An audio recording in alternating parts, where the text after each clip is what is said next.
आप जानते हैं परमेश्वर आपको क्यों चुनता है? चलो आप बताओ परमेश्वर आपको क्यों चुनता है? मान लीजिए आप एक बिल्कुल स्मॉल बैकग्राउंड से हैं, आम सी आपकी बैकग्राउंड है, आपका आम सा परिवार है, आपके आम सी जिंदगी है। क्यों परमेश्वर ने आपको चुना? आप जानते हैं वचन क्या कहता है? वचन यह कहता है कि परमेश्वर जानबूझ के आम लोगों को, तुच्छ लोगों को, गरीबों को, टूटे हुओं को चुनता है ताकि उन्हें एक गवाही बनाकर खड़ा कर सके कि इसकी जिंदगी में जो कुछ भी हुआ है मैंने किया है। आज मैं ये नहीं कह सकता कि मैं कंप्यूटर इंजीनियर हूं तो मैं बड़ा अच्छा बोलता था, परमेश्वर ने मुझे चुन लिया। इसमें तो फिर मेरी बड़ाई होगी ना कि मैं बड़ा चालाक था तो प्रभु ने चुन लिया। जब मैं परमेश्वर में आया हूं मैं मेंटली अपसेट था, आम लोगों में बैठकर बात भी नहीं कर सकता था, बिना दवाई और नशों के नहीं जी सकता था।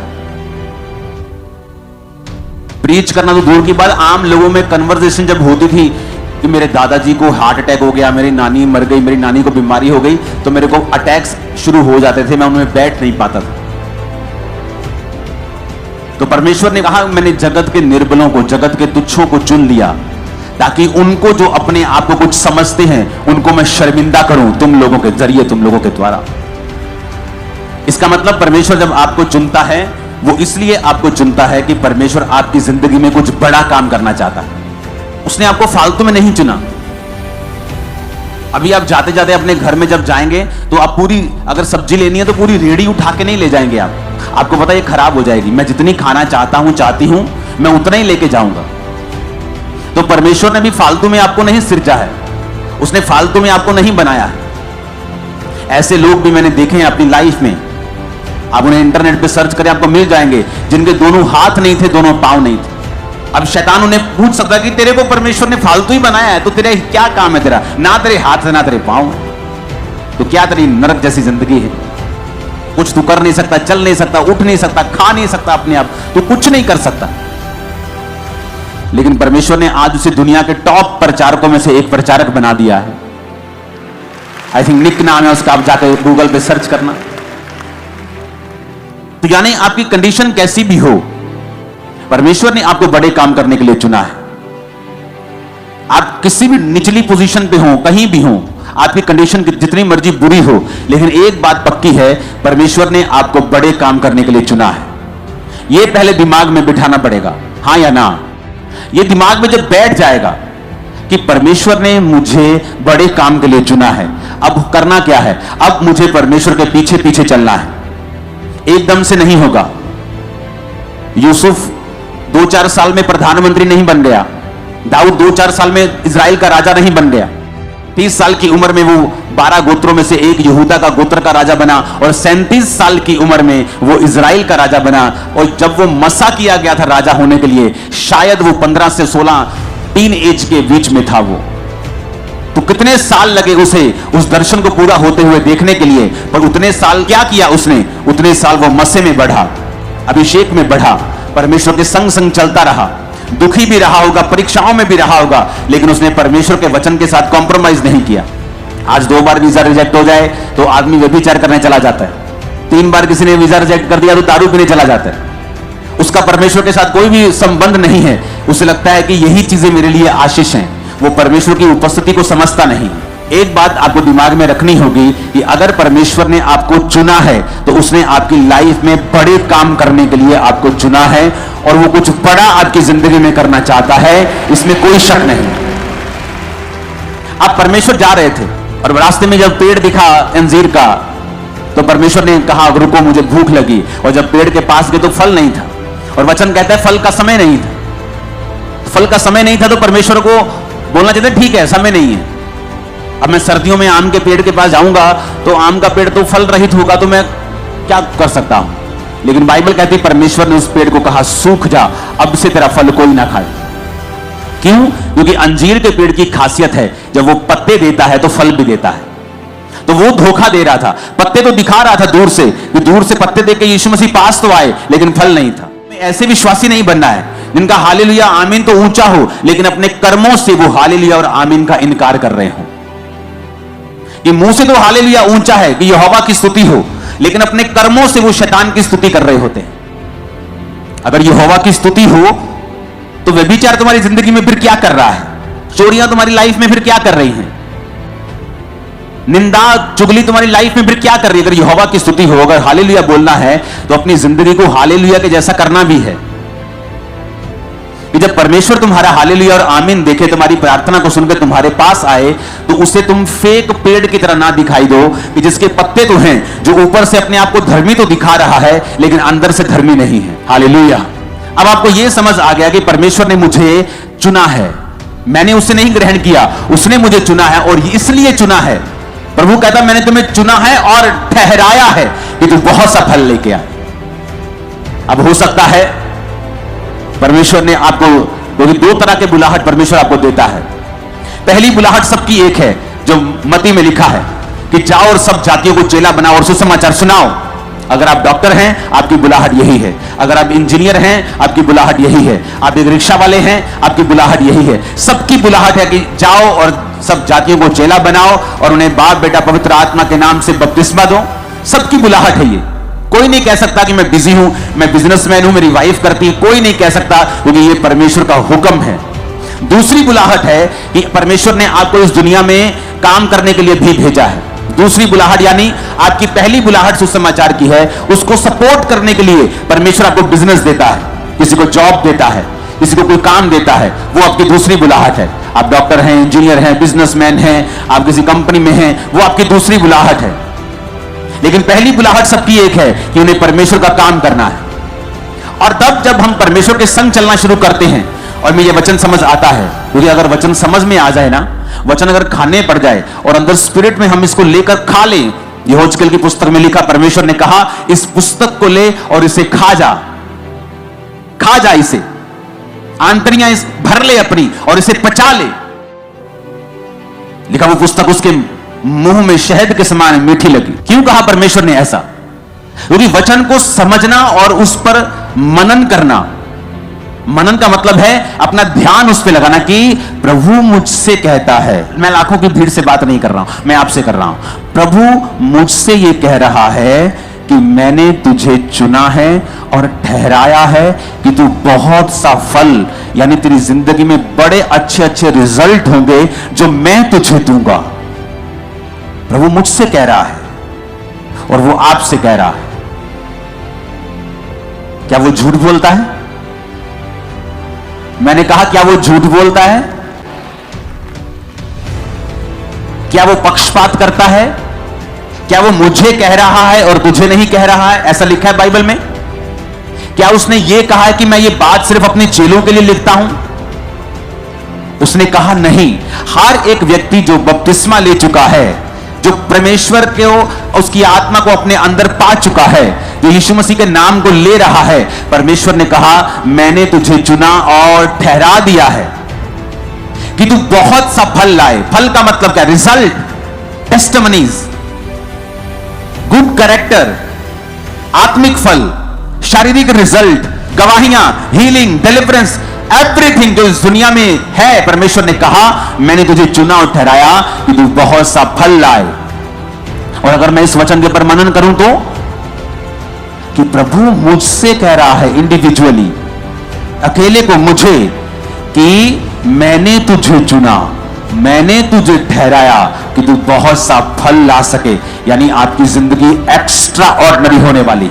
उसने कहा तू बहुत सा फल लाए, तू इतना फल लाएगा, लेकिन करना क्या होगा? परमेश्वर ने कहा मैंने तुझे चुना और ठहराया। अगर एक पेड़ को फल लाने के लिए आपको बनाना है तो आपको उससे टाइम पर मिट्टी उसकी गोडी करनी होती है, उसको खाद देनी होती है, उसको पानी देना होता है। अगर आपको वो फल चाहिए जो परमेश्वर चाहता है, क्योंकि जब मैं 2004 में 5 में खुदा के दास से मिलता था, वो बोलते थे प्रभु तुझे बहुत इस्तेमाल करेगा, तो मुझे लगता है ये झूठ बोल रहे हैं, ये मुझे तसल्ली दे रहे हैं, इनको पता है कि मुझे पागलपन के अटैक होते हैं, तो जस्ट दे आर काउंसलिंग मी, वो मुझे एक तसल्ली दे रहे हैं, वो मुझे जस्ट एक होता ना कि सिंपैथी के कारण किसी को बोला नहीं सब ठीक हो जाएगा, और God will do it and everything will be okay, don't worry. मुझे लगता है ऐसी बातें मेरे साथ ये करते हैं लोग ताकि मैं प्रभु में बना रहूं, लेकिन मुझे नहीं मालूम था कि जो ये कह रहे हैं वो सच है। तो मैंने वो पूरा कैसे हुआ? परमेश्वर में मैं खड़ा रहा।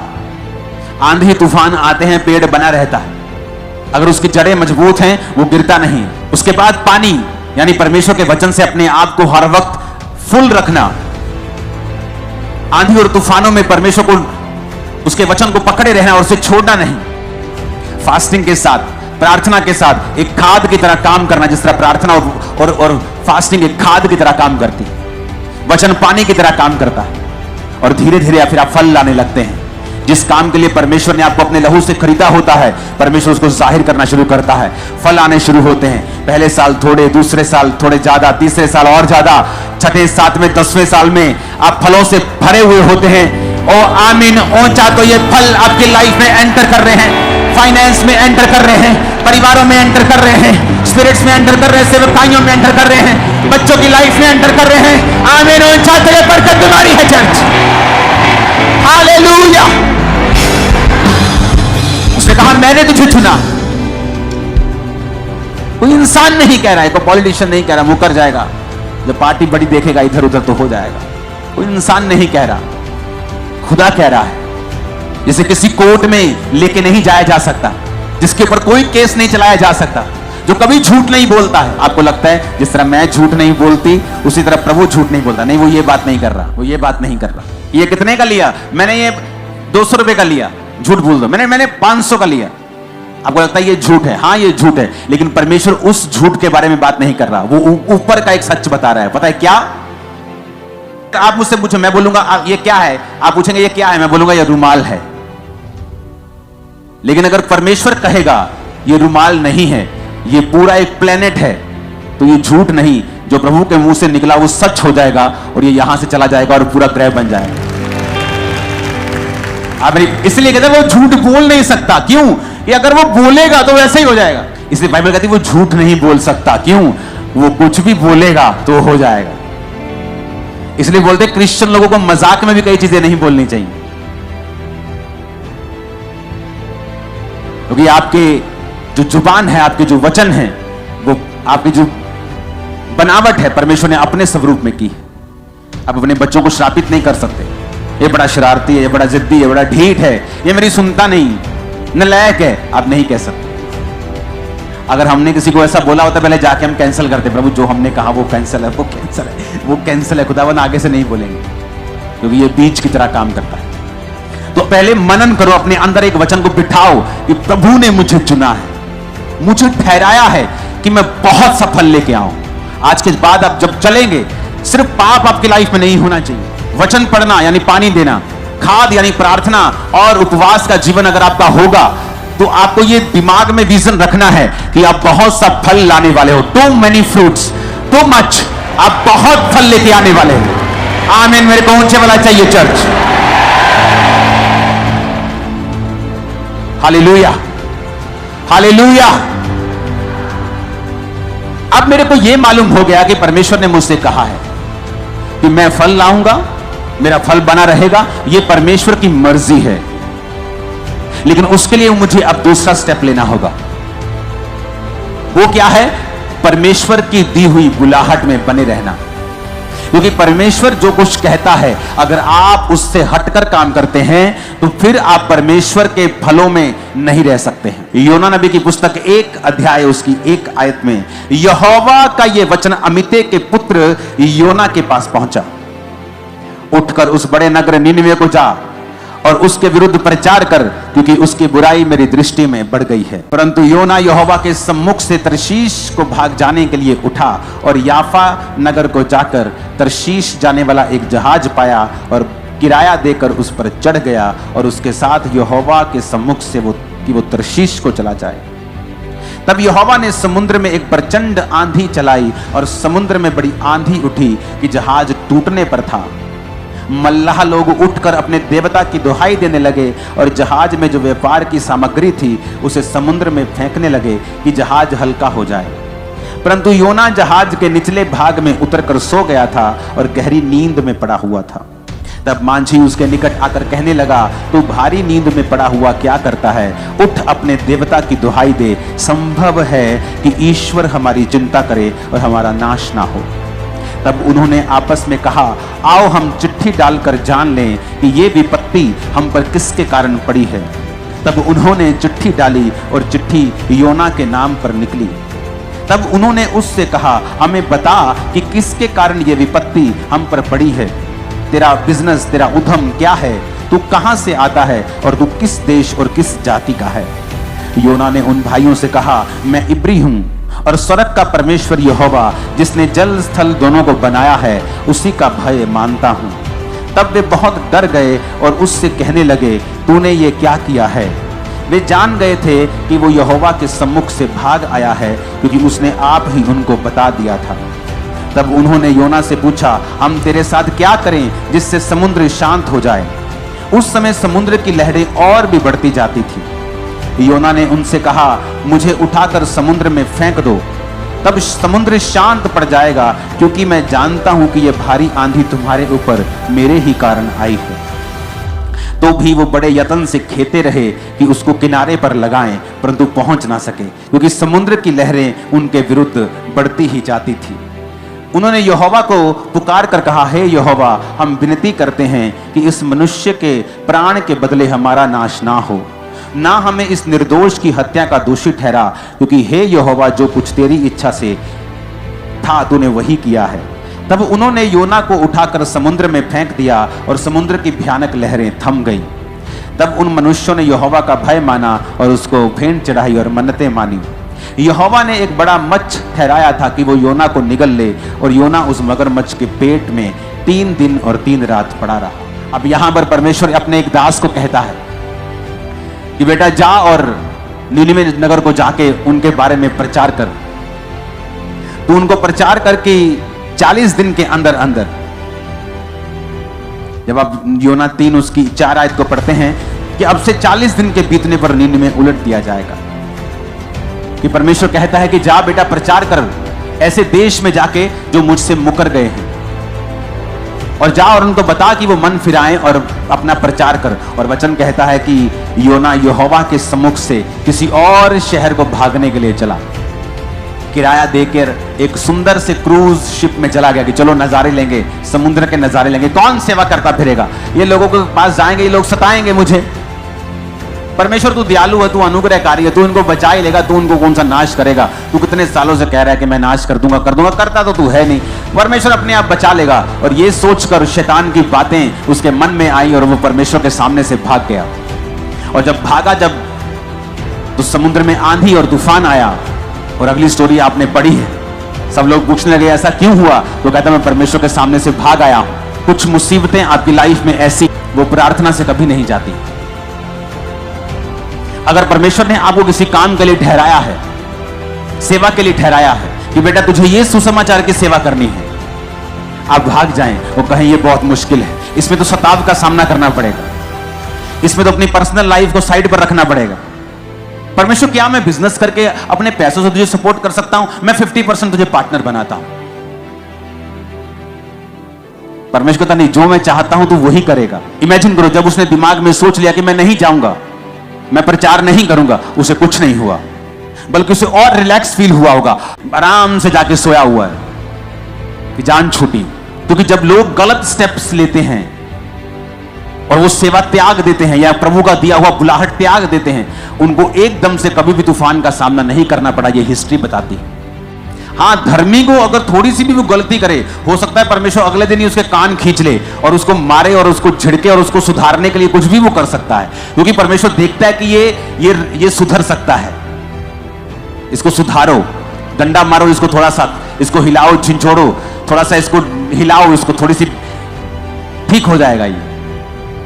लेकिन जो व्यक्ति कई बार कठिन होता है, मुश्किल होता है, जो कठोर होता है, जो मन में ठान चुका होता है, प्रभु को बताइए नहीं मानेगा, तो कई बार जब वो जाता है, परमेश्वर कुछ नहीं करता उसकी लाइफ में, उसे लगता है सब ठीक हो गया, मेरा तो वीजा लग गया। लेकिन जब मुसीबत आती है उसकी लाइफ में, उसकी फैमिली की लाइफ में, तब मैं आपको बता देता हूं, ले हैंड से वो मुसीबत खत्म नहीं होगी। आप 40 नहीं, आप 4000 रोजे रख के अपने आप को खत्म कर लीजिए, ये मुसीबत तब भी खत्म नहीं होगी। क्योंकि परमेश्वर ये चाहता था कि तेरे द्वारा एक काम करना, तेरे द्वारा कुछ ऐसा काम करना, ऐसी सेवा करना, एक मूल्य प्रभु चाहता था तुम्हारी लाइफ से कि तू उसकी सेवकाई में दे। उसके बदले में वो तुझे ब्लेस रखता, तेरे परिवार को ब्लेस रखता, सब कुछ अच्छा होता, समय पर तुझे सब कुछ मिल जाता। लेकिन जब हम परमेश्वर से हटते हैं और योना नबी की तरह काम करते हैं, फिर आता है एक टर्निंग पॉइंट जहां लाइफ में फिर मुसीबत एंटर करती है। और मैं आपको बताना चाहता हूं, अपने पास्टर को इस मुसीबत के लिए कृपया तंग ना करें, क्योंकि ये मुसीबत ले हैंड से जाने वाली नहीं है। ये मुसीबत तुम्हारी तौबा की वजह से जाएगी जो तुम करना नहीं चाहते। योना कहता, प्रभु, अगर आप 2 बात पढ़ेंगे ना तो लिखा, जब मैं समुद्र की तह तक चला गया, पानी मेरे ऊपर था और मैं मूर्छा खाने लगा, मैं पहाड़ों की जड़ तक जब पहुंच गया, तब मैंने यहोवा की दुहाई दी और उसने एक मगर को भेजा, एक मच्छी को भेजा, जो उसने मुझे निगल लिया। पेट के अंदर पड़ा पड़ा वो 3 दिन रात परमेश्वर की दुहाई देता रहा और परमेश्वर के उस मच्छी ने उसको निगल दिया। जब तौबा की कि परमेश्वर मुझे माफ कर दे, मैं जाता हूं, तो परमेश्वर कहता, पहले तुझे मालूम नहीं था, तो पहले अगर जाता तो इतने छितर ना खाता, तू इतनी मुश्किलें तुझको ना आती, तूने दूसरों का भी नुकसान करवाया। व्यापार की वस्तुएं, उसमें घी होगा, उसमें चावल होंगे, उसमें क्या क्या व्यापार पुराने जमाने में होता, कपड़े होंगे, सारा कुछ समुद्र में फेंका। फाइनेंशियली नुकसान किया। कुछ परिवारों का नुकसान होता है जब उनके बच्चे सेवा छोड़ते हैं, लेकिन तब वो नहीं बोलते, आने दो आने दो, अब घर आ गया, मेरे घर का काम करेगा। भाई साहब, वो घर का काम नहीं करेगा, वो नुकसान करेगा। क्यों? क्योंकि वचन ऐसा कहता है कि यहोवा के घर में, उसकी सेवा में जो आशीष है, पीछे मुड़ने पर वो श्राप है, क्योंकि प्रभु उसी श्राप से तुम्हें बचाना चाहता है, इसलिए वो तुझे सेवा के लिए बुला रहा है। अगर मैं सेवा ना करता, मैं जीवित नहीं रहता, मुझे मालूम। तो परमेश्वर ने उस कर्ज को खत्म करने के लिए मुझे कहा, अगर तू सेवा करेगा वो कर्ज खत्म हो जाए। तो शैतान जानता है कि वो कर्ज जो शैतान तुम्हें देना चाहता है वो नहीं दे पाएगा अगर तू यहोवा की बुलाहट को पूरा करेगा। अब किसी के जीवन में बुलाहट कुछ है और किसी के जीवन में कुछ है, और अगर वो अपनी बुलाहट से भागता है, वो अपना तो नुकसान करता भी है, अपने आसपास का भी नुकसान करता है। फिर आप ले हैंड करवा लो, आप 40 रोजे रख लो, 80 रख लो, 120 रख लो कि हील हो जाए, डिलीवर हो जाए, ये मुसीबत चली जाए। वो नहीं जाने वाली, क्योंकि वो मुसीबत सिर्फ तौबा से जाएगी, जो कार्य प्रभु ने दिया उसे पूरा करने पर ही वो जाएगी। लेकिन ईगो रास्ते में आती है और वो ईगो के कारण लोग मारे जाते हैं। पारिवारिक मेंबर्स का नुकसान होता है, फाइनेंस का नुकसान होता है, जीवन का नुकसान होता है, बुढ़ापे में और अधिक उनको तकलीफों का सामना करना पड़ता है। वो सॉन्ग है ना, खुदाया तेरी रूह तो मैं भला नस के किधर जाऊं, कि तू सब तरफ है, मैं कहां जाऊं। आसमान में चढ़ू तू है, समुद्र के नीचे तू है, हर जगह तू है। कभी परमेश्वर की बुलाहट से भागो मत, क्योंकि जब आप बुलाहट से भागेंगे तो परमेश्वर का कोई भी नुकसान नहीं होगा। आपकी जगह आपसे बेटर पर्सन उस जगह को ले लेगा, उस भवन का भी नुकसान नहीं होगा। परमेश्वर अपने काम को कर लेगा, प्रभु का नुकसान भी नहीं होगा। नुकसान एक ही व्यक्ति होगा, जो आप होंगे या आपकी फैमिली होगी। क्योंकि अगर आप बुलाहट को पूरा करते हैं तो परमेश्वर आपके जीवन में वो सारे फलों को देता है जो परमेश्वर ने आपकी लाइफ में सोचे हुए हैं। हालेलुया।